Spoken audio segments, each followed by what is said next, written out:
नमस्कार दोस्तों, तिवारी क्लासेस में आपका स्वागत है।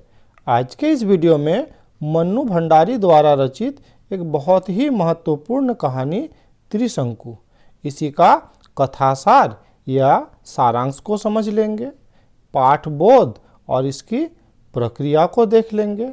साथ ही ये देखेंगे कि मनुष्यों में किस तरह से परंपरागत मूल्यों से मुक्ति की छटपटाहट दिखाई दे रही है, लेकिन लाख कोशिश करने के बाद भी वे उससे मुक्त नहीं हो पा रहे हैं। साथ ही इस कहानी का शीर्षक त्रिशंकु क्यों है, इस पर भी चर्चा कर लेंगे। तो ये जो टॉपिक है ये एग्ज़ाम के पॉइंट ऑफ व्यू से काफ़ी इम्पॉर्टेंट है। पहले के परीक्षाओं में भी इससे प्रश्न पूछा गया है और आगे के परीक्षाओं के लिए भी ये काफ़ी महत्वपूर्ण है।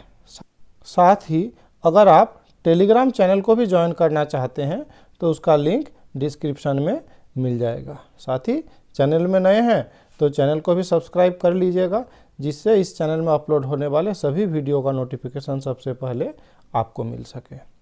तो सबसे पहले समझ लेते हैं कि ये त्रिशंकु नाम आया कहाँ से है, अर्थात इस कहानी का शीर्षक त्रिशंकु क्यों है।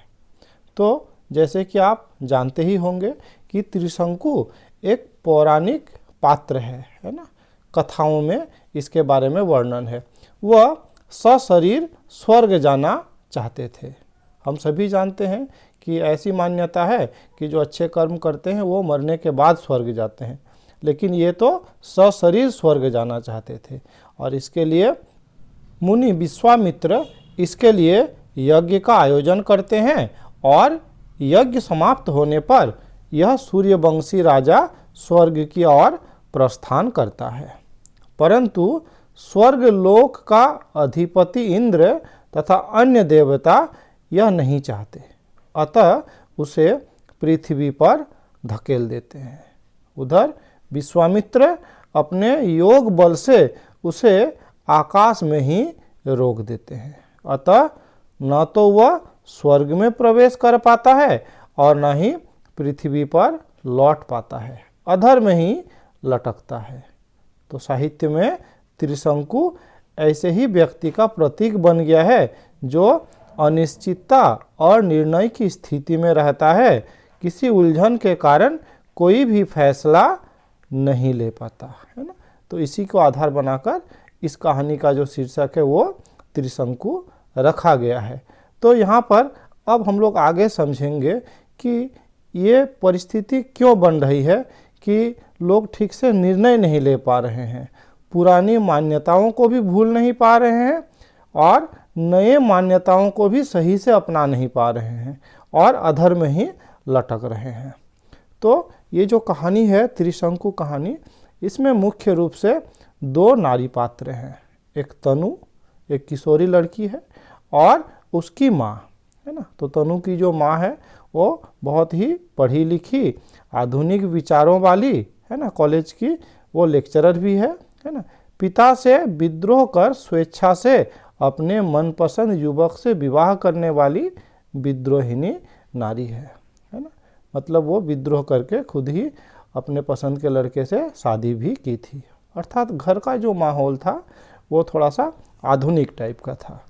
तो कहानी में नए पुराने जीवन मूल्यों का संघर्ष दिखाई दिया है। माँ की स्थिति उस त्रिशंकु की जैसी स्थिति है। कभी वो नए मूल्यों की धारा में बहती हुई बेटी को पड़ोस के लड़कों से मिलने बात करने की स्वतंत्रता दे देती है और कभी पड़ोस की स्त्रियों की नुक्ताचीनी सुनकर प्राचीन नैतिक मूल्यों के खंडन से घबराकर समाज की बदतमीजी से भयभीत हो उसकी स्वतंत्रता पर अंकुश लगाना चाहती है। अर्थात कभी छूट देने का बात करती है तो कभी उस पर अंकुश लगाने का बात करती है। ऐसा एक बार नहीं कई बार होता है। बेटी तनु अपनी महाविद्यालय में अध्यापिका माँ में अपने नाना को देखती है, जो परंपरागत विचारों के थे और जिन्होंने उसकी माँ को मनचाहे व्यक्ति से विवाह करने की स्वीकृति नहीं दी थी। तो कभी आधुनिका नारी की मूर्ति जो अपनी संतान को अपने विषय में स्वयं निर्णय करने का अधिकार देने का दावा करती है। माँ ने नाना और मम्मी का बेमेल मिश्रण ही तनु की माँ को त्रिशंकु की तरह बीच में लटकाए हुए है। तो यहाँ पे इन बातों को ठीक से समझ लेना जरूरी है। तो तनु की माँ जो कि एक कॉलेज की अध्यापिका हैं, अर्थात लेक्चरर है, ठीक है। तो माँ क्या है, खुद भी अपने समय भी अपने मनचाहा व्यक्ति से शादी की थी, लेकिन इनके जो नाना थे तो ये इनकी सहमति नहीं थी। अर्थात कहा जा सकता है कि ये विद्रोह करके ही शादी की थी, क्योंकि जो नाना जी थे वे पुराने विचारों को, परंपरागत विचारों को मानने वाले व्यक्ति थे। अब जो मम्मी की स्थिति है, तो तनु कहती है कि मम्मी में कभी कभी मानो मेरे नाना प्रवेश कर जाते हैं, और जब नाना प्रवेश कर जाते हैं अर्थात मम्मी तब पुराने ख्यालात वाली हो जाती है, और जब क्या है नाना नहीं रहते हैं, मम्मी अपने रूप में रहती है, तब वो फिर आधुनिक बन जाती है। अर्थात जो मम्मी की स्थिति है वो त्रिशंकु की तरह बीच में लटकने वाली स्थिति हो गई है, और यहीं पर तनु को सबसे ज़्यादा दिक्कत होता है ना। तनु समझ ही नहीं पाती है अपने माँ को कि माँ कब किस रूप में आ जाए। वह न तनु का नाना बन पाती है और न ही उसकी मम्मी। तनु स्वयं भी उलझन में है। वो सोचती है कि माँ के पिता अर्थात उनके नाना पुरानी पीढ़ी के पुरातन मूल्यों को पूरी तरह स्वीकार करने वाले और नए मूल्यों को पूरी तरह नकारने वाले व्यक्ति थे, है ना। अर्थात फिक्स था उसका एटीट्यूड कि वे उसी तरह के थे। अतः विद्रोह स्वभाव की माँ के लिए उनसे लड़ना आसान था, परंतु स्वयं उसे ऐसे व्यक्ति से, ऐसी माँ से संघर्ष करना पड़ रहा है जो पल में ही नाना बन जाती है और पल में ही आधुनिका नारी, है ना। मैंने कब कैसा मूड रहेगा ये बताना मुश्किल है।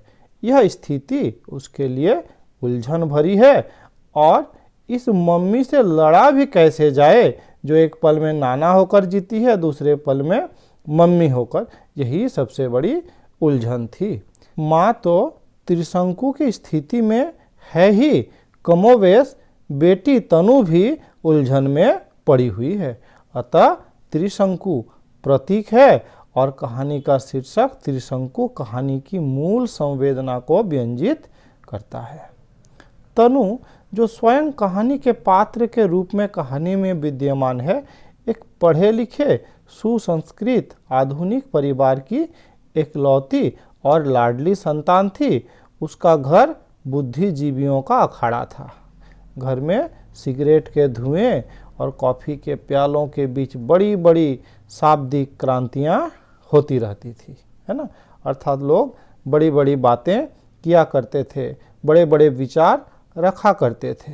घर में सबसे अधिक बहस आधुनिकता पर होती थी, बुद्धिजीवियों की आधुनिकता, जिसका केंद्रीय विषय लिख छोड़ना है, अर्थात नए राह पे चलना है, नया कुछ करना है, कुछ मॉडर्न तरीके से सोचना है ना। दूसरी सबसे अधिक जो बहस होती थी वो शादी के विषय पर होती थी, अर्थात किस तरह का शादी बेहतर है, अरेंज मैरिज अच्छा है या लव मैरिज अच्छा है। इन बातों पर खूब चर्चा होता था।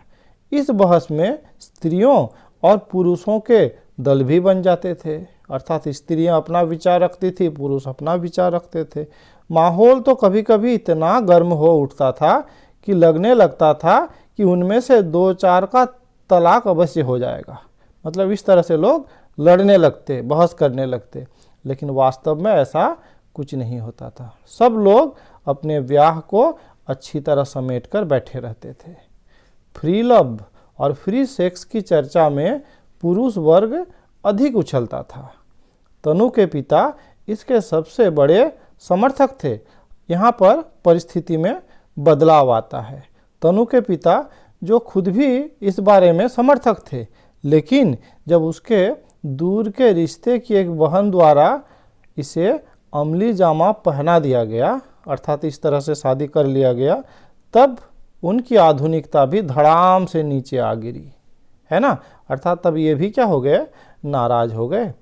तनु के मम्मी पापा का विवाह भी प्रेम विवाह ही था। इसके लिए विवाह से पहले तनु की माँ को अपने पिता अर्थात तनु के नाना से बहुत बहस करनी पड़ी थी, झगड़ना पड़ा था, क्योंकि इस बारे में वे पर्याप्त उग्र ढंग के कट्टर रूढ़िवादी थे। अर्थात नाना जी कभी भी ऐसा नहीं चाहते थे, इसलिए तनु की मम्मी को अपने विवाह के लिए अपने पिताजी से बहुत लड़ना पड़ा था। इसके बावजूद क्या है, विजय बेटी की ही हुई थी और वह पिता के साथ हुए इस विचार संघर्ष की चर्चा बड़े गर्व से अक्सर किया करती थी और लीक से हटकर कुछ करने का गर्व उनके चेहरे पर झलक उठता था, है ना। अर्थात ये बात वो बीच बीच में बोलती रहती थी कि अरे ऐसा था, मैंने अपने पिताजी से ऐसा बात किया, ऐसे समझाया, ऐसे लड़ा झगड़ा और ऐसे अपने राह मैंने खुद चुना। तो ये बात वो बार बार गर्व से कहती रहती थी। ऐसे घर और वातावरण में ही मुक्त और स्वच्छंद ढंग से पल रही थी तनु, है ना। पलते पलते वो अचानक बड़ी हो गई। इसका एहसास उसे अपने घर के सामने मकान की एक बरसाती ने कराया, जिसमें किराए पर 2 विद्यार्थी रह रहे थे, है ना। शाम के समय उनके मित्रों का जमघट छत पर इकट्ठा हो जाता था। तनु जब भी अपने कमरे से निकलकर बरामदे में आती तो उधर से एक रिमार्क हवा में उछलता, फब्तियों की अशिष्टता वाला नहीं, मन को सहलाने वाला चुहल भरा रिमार्क होता था। लेकिन तनु के मम्मी पापा को कुछ भी इस बारे में पता नहीं था, बल्कि लड़कों द्वारा रिमार्क पास करने की बात भी तनु ही एक दिन अपनी मम्मी को बताई। शाम के समय छत पर इकट्ठे हुए लड़के तनु ने एक दिन मम्मी को दिखा भी दिए। मम्मी की प्रतिक्रिया यह थी कि कॉलेज के नितांत बच्चे ढंग के लड़के हैं। साथ ही उन्होंने लड़कों को शाम को अगले दिन अपने यहाँ चाय पर बुलाने का निर्णय भी कर डाला। अगले दिन दोपहर को वे स्वयं उन्हें निमंत्रित करने के लिए भी चली गई, है ना, कि आ जाओ और मेरे घर में चाय पी के जाओ। उन्होंने पाया कि वे बड़े स्वीट बच्चे हैं और हॉस्टल में जगह न मिल सकने के कारण यहाँ कमरा लेकर रह रहे हैं। तो शाम को तनु के पिता भी घर आए तो माँ ने सारी बातें उन्हें भी बताई। वे भी इस निर्णय से काफ़ी प्रसन्न थे। अपनी आधुनिकता को तुष्ट करने का जोरदार मौका उन्हें भी मिला। लड़कों को बुलवाया गया, कायदे से उनका परिचय करवाया गया। हाय हेलो के बाद हंसी मजाक के बीच चाय पानी होता रहा। तनु के मम्मी पापा ने उन्हें आश्वस्त किया और उन्हें यहाँ तक कह दिया कि इस घर को अपना ही घर समझे और जब इच्छा हो तो चले आया करें। तनु के लिए सारा प्रकरण एक रोमांचक और थ्रिलिंग भरा रहा, है ना। वो समझ नहीं पा रही थी कि क्या हो रहा है, लेकिन जो भी हो रहा है उसे अच्छा ही लग रहा था, है ना। घर आने जाने वाले को सारी बात बताई गई तो सबने मम्मी पापा के स्वस्थ दृष्टिकोण की प्रशंसा की। इस घटना के परिणाम स्वरूप लड़कों का व्यवहार एकदम बदल गया। अब तनु और लड़कों के बीच खुला वार्तालाप होता था। यद्यपि मोहल्ले वाले को ये सब कुछ अच्छा नहीं लगा, लड़के तनु के घर भी आने लगे। रोज 3-4 लड़के आकर जम जाते और दुनिया भर की हंसी मजाक तथा गपशप का दौर चलता। कुछ लोगों को यह भी लगा कि तनु बड़ी फास्ट चल रही थी। कच्ची उम्र की लड़की हर समय 3-4 लड़कों से घिरी देखकर तनु की मम्मी का भी आधुनिकता वाला जो जोश था वो ठंडा पड़ने लगा, है ना। और एक दिन उन्होंने तनु को डांटते हुए कह भी दिया कि वो पढ़ने लिखने में ध्यान लगाए, और यही बात लड़कों को भी वो कहना चाहती थी। लेकिन किसी को कुछ कहने की नौबत ही नहीं आई, क्योंकि कुछ तो पढ़ाई की मार से और कुछ दिल्ली के अन्य आकर्षणों की वजह से वहाँ से ऐसे ही चले गए, है ना। अर्थात अब उन हॉस्टल के लड़कों का आना कम हो गया, है ना। पर सामने के कमरे से शेखर रोज ही आता जाता था, है ना। तो वे लड़के तो आना बंद हो गए, लेकिन शेखर नामक लड़का जो है ये लेकिन रोज आता था। बोलता कम था, शब्दों के परे बहुत कुछ कहने की कोशिश जरूर करता था, है ना। अर्थात जो भाव भंगिमा थी वो कुछ जरूर कहती थी। तनु एकाएक ही उसकी अनकही भाषा समझने लगी और उसे समझ में आ गया कि शेखर और उसके बीच प्रेम जैसी कोई चीज़ पनपने लगी है। अब औरों की नज़र बचाकर फुसफुसाकर बातें करने में विशेष थ्रिल महसूस होने लगा था। तनु की मम्मी के पास हर रहस्य को जान लेने की छठी इंद्रिय थी। वो सब कुछ जानने समझने लगी थी। शेखर के आने से उन्हें परेशानी होने लगी थी। मम्मी उनसे लड़कों के बारे में प्रश्न भी कर बैठी थी, है ना।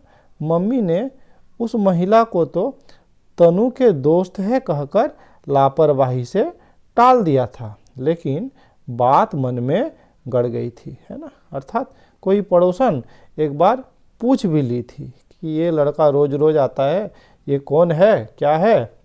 तो उसको तो ये बोल के चुप करा दी थी तनु के दोस्त है, लेकिन ये बात उसके मन में गड़ गई, है ना। वो चाहती थी कि अब तनु क्या है, शेखर से दूर रहे, है ना। लेकिन वो अपने आधुनिकता मिजाज के कारण तनु से कभी कुछ बोल नहीं पाई, इसलिए उसकी रफ्तार कुछ और तेज हो गई, है ना।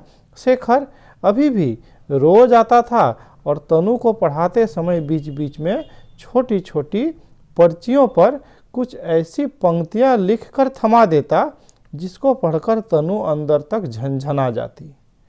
पंक्तियों के शब्द उसकी रग रग में सनसनाने लगते और वह उन्हीं में डूबी रहती। दिन गुजरते गए, तनु अपनी दुनिया में और गहरे धंसती चली गई। एक दिन मम्मी ने उसे अपने पास बुलाया। उसका चेहरा तमतमाया हुआ था। मम्मी ने साइड टेबल से एक किताब उठाकर उसमें से 5-6 पर्चियां निकालकर तनु की ओर बढ़ा दी। ये शेखर द्वारा लिखी गई पर्चियां थी। मम्मी गुस्से में थी और बित्ते भर की लड़की की करतूतों को देखकर एक झापड़ में सारा रोमांस झाड़ डालने की स्पष्ट बात उन्होंने कह डाली, है ना, कि एक झापड़ में तुम्हारा ये सारा भूत उतर जाएगा। तो तनु को ऐसा वो डांटी। इस समय तनु को मम्मी में नाना नजर आ रहे थे, है ना। तनु हैरान थी कि नाना को मरे बरसों हो गए, लेकिन आज भी वे मम्मी के भीतर कैसे आ बैठे हैं। तनु अपनी मम्मी की इस नानाई तेवर और भाषा से बिल्कुल परिचित नहीं थी। लाड प्यार में बड़ी हुई थी, है ना। तो तनु कुछ बोल नहीं पाई, परंतु उसने शेखर को लाल झंडी अवश्य दिखा दी, है ना। लाल झंडी दिखा देना मतलब मना कर देना, है ना। वो मम्मी से बात करना चाहती थी, लेकिन उसकी मम्मी थी ही कहाँ, वहाँ तो अब नाना विराजमान है ना। 3 दिन बाद उनके चेहरे का तनाव कुछ ढीला हुआ था। तनु ने कमरे के अंदर से ही मम्मी की आवाज़ सुनी थी। वे रसोई में चाय बनाती हुई बरामदे में बैठकर अखबार पढ़ रहे पति से कह रही थी कि रात में बाथरूम जाने के लिए उठने पर उन्होंने शेखर को छत पर अकेले बैठकर सिगरेट पीते हुए देखा था। 2 घंटे बाद फिर देखा, तब भी वो छत पर ही टहल रहा था। उसने मम्मी को अपने प्रति सहानुभूति प्रकट करते हुए सुना, है ना, मतलब अर्थात पापा ने, है ना। तनु को लगा जैसे उसकी मम्मी लौट आई है ना, अर्थात जो उसमें जो नानाई गुण आ गए थे अब फिर से वो मम्मी लौट आई है। उस दिन वह कॉलेज से घर लौटती तो शेखर हथेलियों में सिर थामे कुर्सी पर बैठा था और मम्मी उसी कुर्सी के हत्थे पर बैठी उसकी पीठ और माथा सहला रही थी। पता लगा कि 4 दिन से शेखर न कॉलेज गया था न ही उसने कुछ खाया था। मम्मी ने उस दिन खुद बैठकर उसे बड़े प्यार से खाना खिलाया था। 1-2 दिन छोड़कर शेखर ने फिर आना शुरू कर दिया। शर्मिंदगी प्रकट करते हुए उसने मम्मी से वायदा किया कि अब कोई ऐसा काम नहीं करेगा जिससे उनको शिकायत हो। घर की अनुमति और सहयोग से यूं सरेआम चलने वाले इस प्रेम प्रसंग में मोहल्ले वालों के लिए कुछ भी नहीं रह गया था। मम्मी जरूर शेखर को लिजलिजा सा लड़का कहकर हंस दिया करती थी, है ना। तनु को समझा दिया करती थी कि वह अभी छोटी है और उसके भविष्य को लेकर उन्होंने बड़े बड़े सपने संजो के रखे हैं। लेकिन तनु इस बात पर हैरान थी कि मम्मी अपने सपनों के अलावा उसके हिस्से के सपने भी खुद ही देख डालना चाहती थी, है ना। जो भी है, 6वीं परीक्षा हुआ और तनु भी अब पढ़ने लिखने में थोड़ा तन्मयता दिखाई, है ना। रिजल्ट अच्छा हुआ, वो प्रसन्न भी थी ना। इम्तिहान ख़त्म होने पर तनु ने शेखर और दीपक के साथ मिलकर पिक्चर देखने जाने की अनुमति मांगी। तो फिर उसकी मम्मी क्या है कि नहीं मत जाओ, हम लोग खुद ही जाएंगे, ऐसा कहकर क्या है बात टाल गई। कुछ समय बाद तनु को मम्मी पर फिर नाना सवार नजर आए।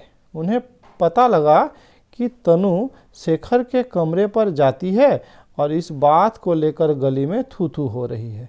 तो मम्मी को जब ये बात पता लगा तो इस बार काफ़ी दिनों तक मम्मी का गुस्सा ठंडा ही नहीं हुआ। उनके इस गुस्से से तनु को भी गुस्सा चढ़ने लगा और घर में एक अजीब सा तनाव बढ़ गया। तनु ने तय कर लिया कि इस सारे मामले में मम्मी को यदि नाना बनकर ही व्यवहार करना है तो फिर उसे भी मम्मी की तरह ही मोर्चा लेना पड़ेगा और वो जरूर लेगी। इस बार तनु का मन सुलग कर राख हो गया था और हर समय हंसती खिलखिलाती रहने वाली वह एकदम चुप होकर अपने कमरे में सिमट गई थी।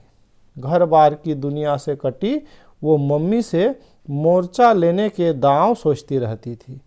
एक दिन उसने अपने बरामदे से ही मम्मी को चिल्लाते हुए सुना, शेखर, कल तो तुम छुट्टियों में अपने घर चले जाओगे, तो आज शाम अपने दोस्तों के साथ यहीं खाना खा के जाना, है ना।